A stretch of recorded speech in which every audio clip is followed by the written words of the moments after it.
आज राम जी को घुमा रहे हैं। देखिए यह प्रेम है, अहम भक्त पराधीन है। आज घुमा रहे हैं पूरे नगर में 84 कोष का परिक्रमा। शुरुआत कहां से हुई? बोलो जय सीताराम। शुरुआत कहां से हुई? ध्यान दीजिए, 84 कोष का परिक्रमा पहले अयोध्या से, उसके बाद चित्रकूट से ही 84 कोष का परिक्रमा ब्रज में गई है। ध्यान दीजिएगा,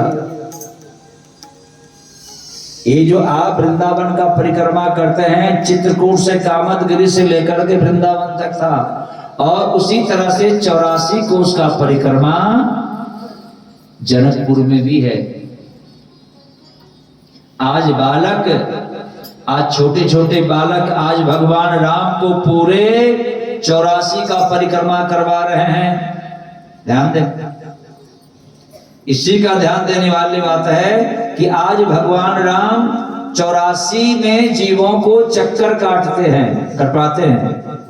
आकर 4,84,000 योनि जन्मत जीव अविनाशी परत सदा माया के पेरे। 84 लाख योनियों में 83,99,999 योनि हम पाप योनि भोगे हैं, लेकिन फिर भी उससे हमारा उबार नहीं है। भगवान 84 की योनि में जीव को घुमाते हैं, और आज वही मिथिलावासी आज भक्ति के वश में आज भगवान को 84 का परिक्रमा लगाते हैं। संत कहते हैं आप जीव को बहुत भटकाए हैं, बहुत भटकाए हैं 84 में। हे राघव, आज आप अयोध्या में जनकपुर में 84 का परिक्रमा करें। ध्यान दें, क्यों? तो जीव के अतिशय भक्ति जब परिपूर्ण हो जाती है तो 84 के चक्कर से फंदा काटने के लिए, उसे मुक्त करने के लिए, भक्ति देवी के भाव से, भक्ति के पराक्रम के चलते आज प्रातः ब्रह्म परमात्मा को भक्ति देवी के वर्ण करने के लिए और आज जनकपुर में गमन करते हैं। ध्यान दीजिएगा, भक्ति देवी को जब विवाह करना हुआ तो मिथिला से अवधपुर में किसी ने चिट्ठी लेकर के नहीं गई, चिट्ठी लेकर के नहीं गई, और राम को भक्ति देवी को वर्ण करने के लिए अयोध्या से मिथिलापुर में चल करके आज गमन करते हैं, क्योंकि आज भक्ति देवी को वर्ण करना है। भक्ति में इतनी शक्ति होनी चाहिए। भक्ति में कितनी शक्ति है, दुनिया को दिखला देना। मेरी परीक्षा तेरी परीक्षा, दोनों की लाज निभा देना, दोनों की लाज निभा देना, दोनों की लाज निभा देना, दोनों की लाज निभा देना। हमारी भक्ति में इतनी शक्ति हो कि परमात्मा हम तक पहुंच करके और हमें सोए को, हमें निस्तेज को तेज बनाने के लिए स्वतः आ जाए। आज भगवान चक्कर लगाते हैं। सीतारामचंद्र भगवान की जय। आज चारों तरफ से आज भगवान राम को दिखा रहे हैं, और इधर देखते देखते जब कुछ विलंब हो गया तो राम जी कहने लगे कि हे लक्ष्मण, अब हमें विलंब हो गया है, और हो न हो कहीं गुरुदेव मुझे डांटेंगे। हाँ, देखिए, सुरेश गणेश महेश दिनेश, ध्यान धरे पर पार न पावे, ताही अहीर के चोहरिया पर छछिया भर चपे नाच नचावे। सुरेश गणेश दिनेश महेश अनवरत रात दिन चिंतन करते हैं, वह भी भगवान का ध्यान नहीं कर पाते हैं, और ब्रज में वही एक हीर की छचिया पर छाछ पर आज भगवान श्री कृष्ण को नाच नचाते हैं। और वही परमात्मा जनकपुर में जिनके वक्र भ्रिकुटी के वैसे सकल सप्त सागर उबलते देखा, जिनके वक्र भ्रिकुटी के वैसे सागर सप्त उबलते देखा। आज वही भगवान परमात्मा राघवेंद्र सरकार जनकपुर में अपने गुरुदेव के भय से कह रहे कि हे लखन अब विलंब हो गया, अब यहां से चलना चाहिए। जासो त्रास डर कहूं डर होई, जिनके त्रास से डर को भी डर होता है, लेकिन भजन प्रभाव देखा वही मोही। जिनके डर से डर को भी डर होता है, और आज विश्वामित्र जिनके भजन के बल पर, भगवान के राम के भजन के बल पर राम जी का भजन करके, और आज राम जी को ही डरवा रहे हैं। बोलो जय सीताराम। डर लग रहा है, ये है भक्ति। अब यहां से चलना चाहिए। अब वहां से राम जी पुनः गुरुदेव के पास आते हैं। गुरुदेव जी शयन करते हैं, और आप दोनों भाई मिलकर गुरुदेव का चरण का सेवा कर रहे हैं, सेवा कर रहे हैं। गुरुदेव बार बार कह रहे हैं कि हे राम विश्राम करो। गुरुदेव विश्राम कर गए। राम जी उनका चरण का सेवा कर क्या हो गया? श्री राम श्री राम, कहीं कुछ तो हुआ जरूर है। श्री राम श्री राम श्री राम। राम जी उनके चरणों का सेवा कर रहे हैं। आवाज कम दो। नहीं, कहीं कुछ खुला होगा तो वोल्टेज कम हो गया। और जब राम जी सो गए, लक्ष्मण जी चरण का सेवा कर रहे हैं, और राम जी बार बार कह रहे कि भैया आप विश्राम कर लो, लेकिन लक्ष्मण जी सोए नहीं। लक्ष्मण जी केवल लेट गए। रात काल हुआ, और सबसे पहले कौन सोए? इसको ठीक कीजिए। गुरुदेव सोए।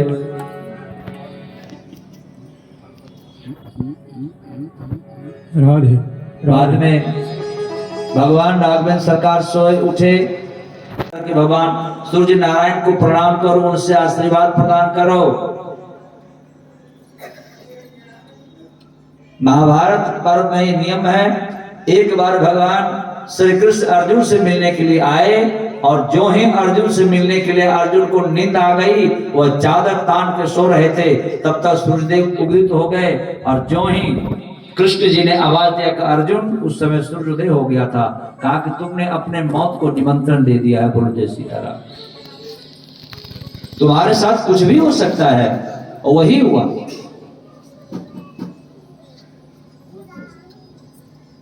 क्यों? कहने का मतलब यह है कि सूर्योदय से पहले उठो, भुवन भास्कर को दर्शन करो, उसके बाद अगर थके हैं तो सो जाओ। नियम है, लेकिन हम अपने आचरण नियम धर्म से, राम कथा हमें क्या सिखाती है? हमें निज धर्म पर चलना सिखाती रोज रामायण। फिर वहां से राम जी आज दोनों भाई गुरुदेव से प्रार्थना करते हैं। उठे लखन निश विगत सुनी, अरुण शिखाधरि कान, गुरु ते पहले जगतपति, जागे राम सुजान। देखिए अरुण शिखा है। उठे लखन निश विगत सुनी, अर्धरात में कहा जाता है उठे लखन निश विगत सुनी, अर्धरात में। उससे पहले जो ही मुर्गा आवाज देता है, आवाज मुर्गा की आवाज देते ही सुनते ही, और भगवान राम और लक्ष्मण दोनों उठ गए। और गुरु से पहले जगतपति उठे राम सुजान। गुरुदेव से पहले देखिए, अगर किसी से आशीर्वाद लेना है तो आपको समय का ध्यान देना पड़ेगा। कहा गुरुदेव अगर आपकी अनुमति हो, हम अपने ठाकुर जी के लिए तुलसी पत्र पुष्प ले आए। विश्वामित्र ने कहा पुत्र जाओ।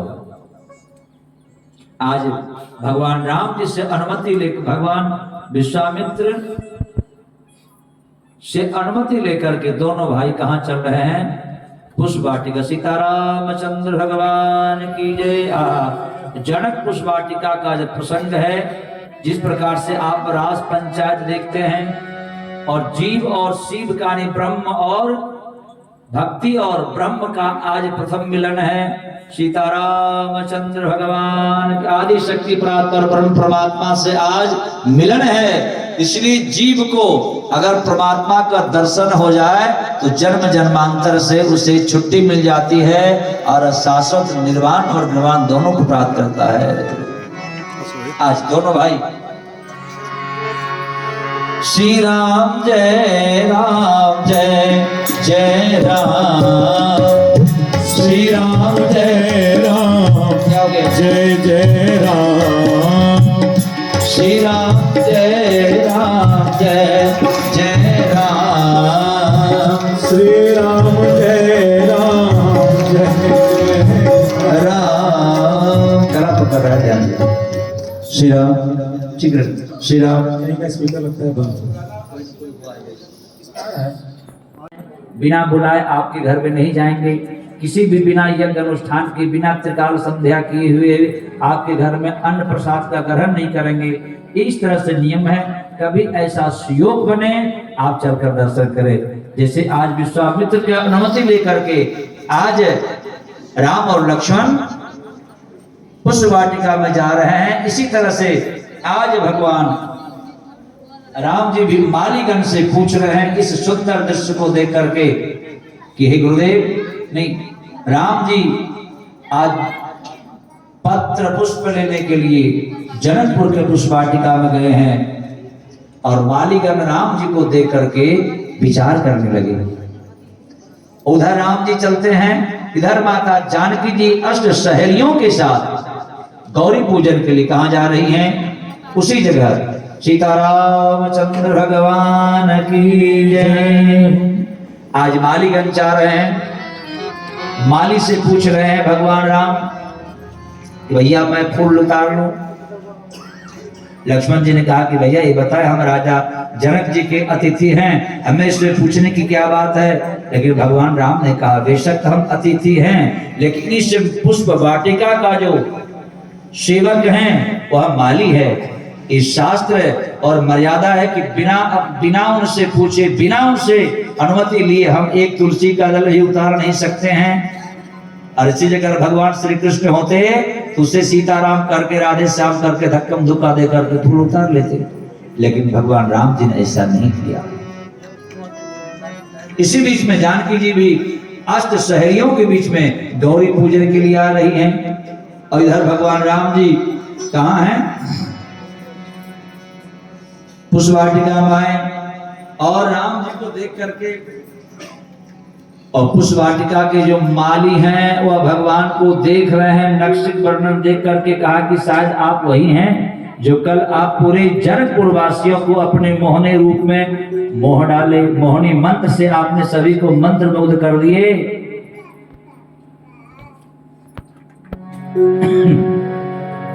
और राम जी को देख रहे हैं, कहा कि भैया हमें ठाकुर जी के लिए पुष्प उतारने दो। कहा कि नहीं, हम आपको जाने नहीं देंगे, हम आपको जाने नहीं देंगे। कहा क्यों? मैंने आपके बारे में सुन चुका है। कहा कि क्यों भाई? अगर आपको बगिया में जाना है तो पहले हमारी एक शर्त है। भगवान राम जी जीवन में पहला शर्त यहां दे रहे हैं, ध्यान दीजिएगा, वो भी एक साधारण माली के साथ, और दूसरा शर्त कहां पर? एक नाविक के साथ। वहां नाविक के साथ, यहां माली के साथ। क्या कह रहे हैं? हे राम जी, बगिया बिच जाने न दई हो, राम जी बिनती सुनो। कर कंज पद कंजारुण कंदर्प अगलित अमित छवि नव नील नीरद सुंदरम। नव कंज लोचन कंज पंचमुख कर कंज पद जारुणम। भगवान का सर्वांग अंग जो है नवकंज लोचन, आंख भी कमल है, पैर भी कमल है, यानी भगवान राम जी का सर्वांग अंग ही कमल है।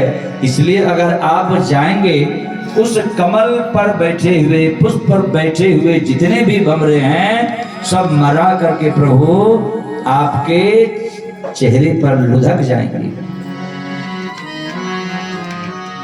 भगवान नाम सुन रहे हैं, कहा कि भाई बताओ।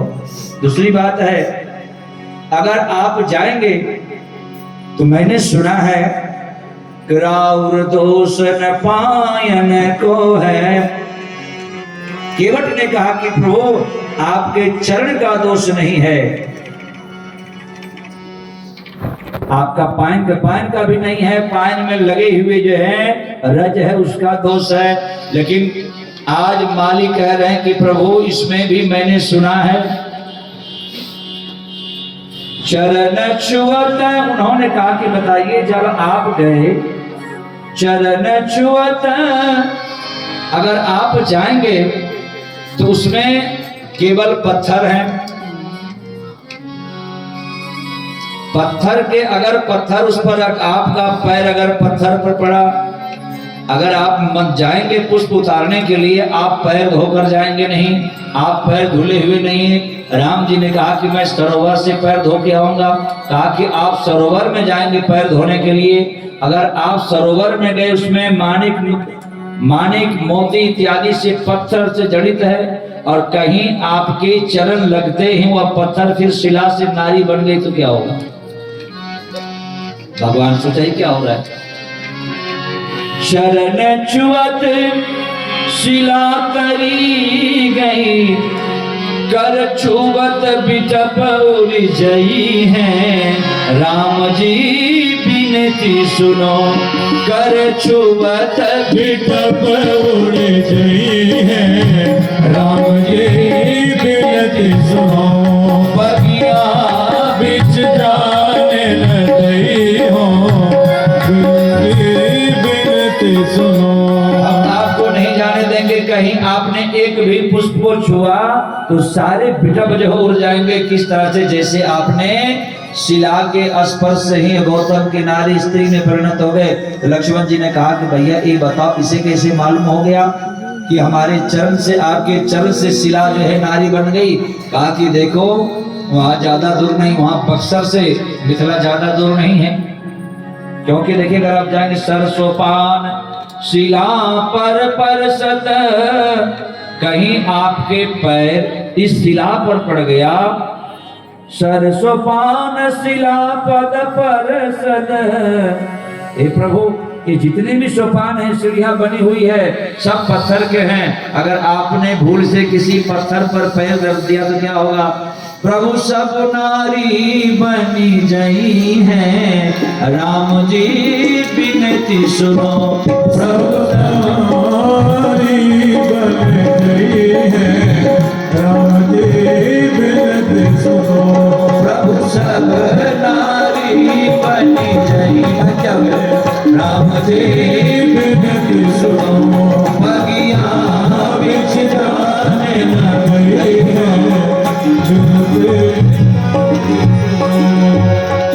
अगर आपके पैर भूल क्या होगी इसमें? कहीं शॉर्ट कर रहा है, गला पकड़ रहा है, करकरा रहा है, जैसे का देख लीजिएगा। वोल्टेज ठीक है। और जानकी जी के साथ जो अष्ट सहेलियां हैं वो भी आए हुए।